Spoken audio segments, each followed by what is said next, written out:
Abonnez-vous dès maintenant pour ne rien manquer, car aujourd'hui nous allons aborder un sujet qui intrigue beaucoup de monde et qui est souvent source de mythes et d'idées reçues.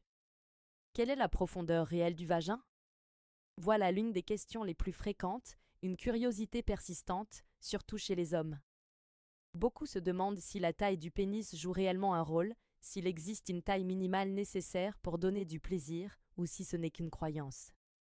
Alors, aujourd'hui, nous allons analyser cette question avec précision en nous basant sur l'anatomie féminine et sur ce que la science peut nous dire. Au repos, sans aucune stimulation, la profondeur moyenne du vagin se situe entre 7 et 10 cm. Contrairement à ce que certains imaginent, il ne s'agit pas d'un canal interminable. Mais voici l'élément clé, la majorité des terminaisons nerveuses impliquées dans le plaisir se trouvent concentrées dans les 5 premiers centimètres. Autrement dit, la longueur n'est pas le facteur essentiel pour procurer de la satisfaction. En cas d'excitation sexuelle, le vagin démontre une capacité d'adaptation extraordinaire. Grâce à sa structure musculaire et élastique, il peut s'étirer et atteindre entre 12 et 15 cm. La partie supérieure, proche du col de l'utérus, est la plus flexible, ce qui rend possible des événements incroyables comme l'accouchement naturel. Sans cette faculté d'expansion, le passage d'un bébé serait inimaginable.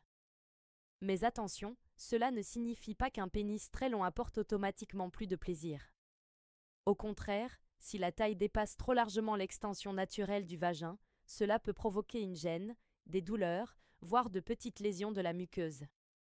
La zone qui s'adapte le mieux dans ces cas est effectivement proche du col de l'utérus, mais cette région est également sensible et peut générer de l'inconfort plutôt que du plaisir. Chaque femme possède un canal vaginal unique, chez certaines il est plus profond, chez d'autres un peu moins. Cette variabilité est tout à fait normale. En moyenne, le canal peut encore s'étirer de 3 à 5 cm supplémentaires, mais cette élasticité a des limites.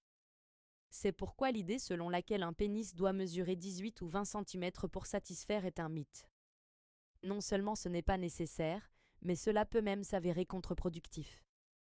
Ce qui influence réellement le plaisir féminin n'est pas la longueur, mais la stimulation d'autres zones érogènes.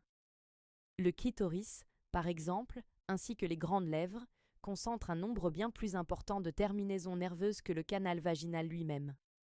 Voilà pourquoi de nombreuses femmes atteignent l'orgasme grâce à des stimulations externes, et pas uniquement par une pénétration profonde.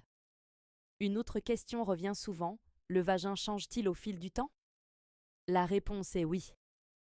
Vieillissement, accouchement et autres facteurs peuvent modifier la profondeur, la fermeté et l'élasticité du vagin. Mais il existe aujourd'hui des solutions médicales et thérapeutiques, physiothérapie du plancher pelvien, traitements chirurgicaux, approches médicamenteuses ou encore technologies modernes comme le laser vaginal qui permettent de restaurer tonus et confort intime. Il est essentiel de comprendre tout cela non seulement pour démystifier les idées reçues, mais aussi pour promouvoir une sexualité plus consciente et plus saine. Hommes comme femmes, en connaissant mieux l'anatomie, peuvent avoir des attentes réalistes et se concentrer sur ce qui compte vraiment, la communication, le respect et le bien-être mutuel. Souvenez-vous, l'expérience sexuelle ne doit jamais être synonyme de douleur ou d'inconfort. En cas de gêne, il est important d'interrompre l'acte et de consulter un professionnel.